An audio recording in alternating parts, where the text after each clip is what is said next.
The deadline to contribute to your registered retirement savings plan for the 2023 tax year just around the corner. Joining us now to discuss what you may want to be keeping in mind is Nicole Ewing, Director of Tax and Estate Planning at TD Wealth. Nicole, great to have you back on the show. Great to be here. So this is the last day of January. If I know how to read a calendar, soon we're going to be in February. It's a short month, and of course at the end of that month, we have a deadline to keep in mind, the RRSP. Walk us through what we need to be thinking about. We do. So at the end of February 29, we have the deadline for contributing money to our RRSP that can be used against income in 2023. So even though we're contributing it now, we have that first couple of months of the year where we are able essentially to use our contributions against income from last year or this year. So it does provide us with some good flexibility.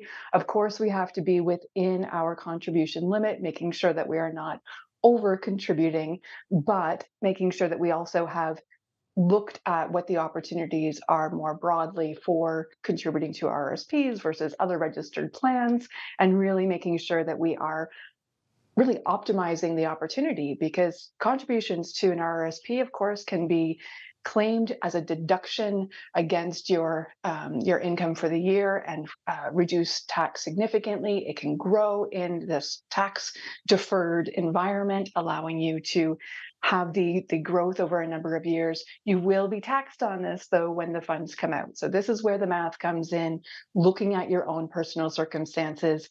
When are you expecting to retire? What is your timeline? What is your age now? And what is your tax bracket? So if your tax bracket right now, if you are in one of those higher earning brackets, but you're expecting that your retirement, you will see you in a lower tax bracket, then an RRSP is a really beneficial tool. If it's not the case, though, if we're perhaps in a lower tax bracket now, that doesn't mean that we wouldn't also want to maybe make those contributions if it allows us for that tax-free growth. So it's a little bit of math and a little bit of, really weighing the opportunities and costs. But we don't have that same opportunity if we don't make those contributions by the deadline. You talk about a little bit of math there. When you talked about your contribution room and being careful of not exceeding that, there's a little bit of math there. I don't know the formula exactly. It's 18% of something, something, something. There's an easier way to get that number, right? Just to make sure you're within your boundaries. You can check in with the CRA, and you can look on your account online to see what your contribution limits are. Now, I would caution, though, that these are not necessarily real-time numbers that you're seeing. So we have seen situations where maybe people are over contributing to their TFSA because the numbers or the contributions that they had made in the current year weren't reflected on that tool. So just make sure that you are aware of what that contribution limit is and the as at date, because that you may have made some additional contributions, and it can be a little bit surprising for people. So for example, if you have a contribution match, that's going to be counted against your contribution limit. If you are in other sorts of pensions and contributing towards those, that will count against your contribution for your RRSPs as well. So we can't think about it in a vacuum. We need to make sure that we're aware of which of our contributions to various types of plans will be caught under the umbrella of your RRSP contribution limit. Right, so important things to keep in mind there. Sometimes this time of year you hear people talking about a strategy to contribute to that RRSP before the deadline for the previous tax year, and they talk about borrowing money to invest in an RRSP. Now, what would be the condition? When would a situation like this make sense for someone? Well, and this is great. We are thinking about putting our money to work for us in the most tax efficient way, and so sometimes borrowing to invest is going to be a great strategy. What we want to be thinking about, though, is how quickly we are going to be able to repay that loan. What are the terms of the loan? Sometimes we can see, a short-term 3-month time frame.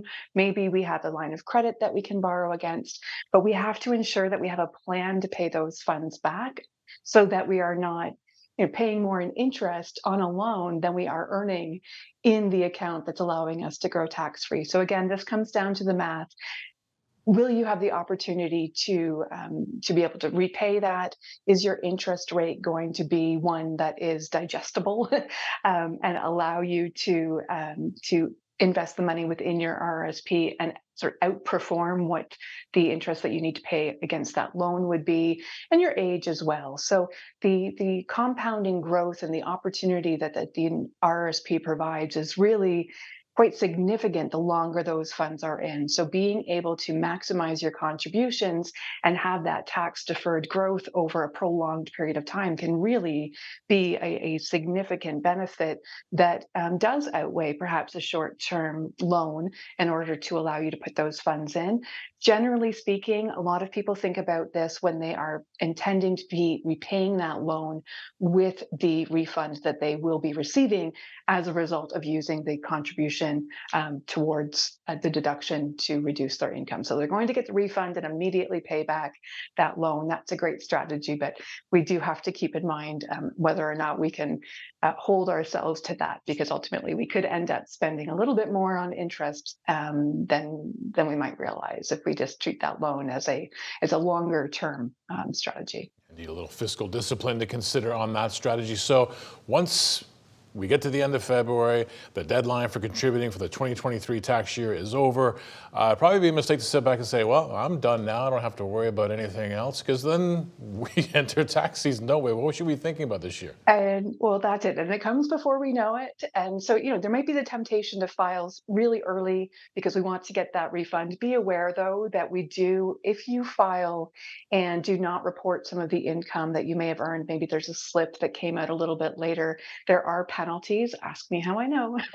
And if you don't do if you do this repeated years, those penalties can be quite high. So now is a great time to be looking at your previous year's return, looking at the income sources that you received, the tax slips that you received, so that you have an understanding of really what to expect and was this year any different.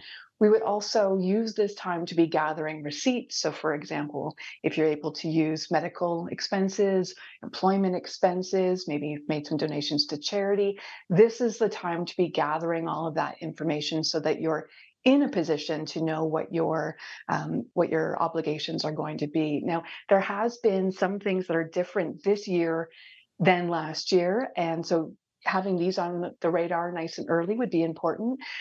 One of those being this underused housing tax that has created a lot of confusion for a number of people, in that it applies in ways that were not necessarily anticipated. There was a deadline that has been extended and extended again. So the 2022 year's obligation to report and file and pay the underused housing tax has been extended to April 30th of 2024, but that's only for the 2022 tax year. Whether or not you have a 2023 filing, you'll also want to be doing some looking into that to determine whether or not, for example, a joint account that you or joint names on a property, this might have created a requirement for you to file.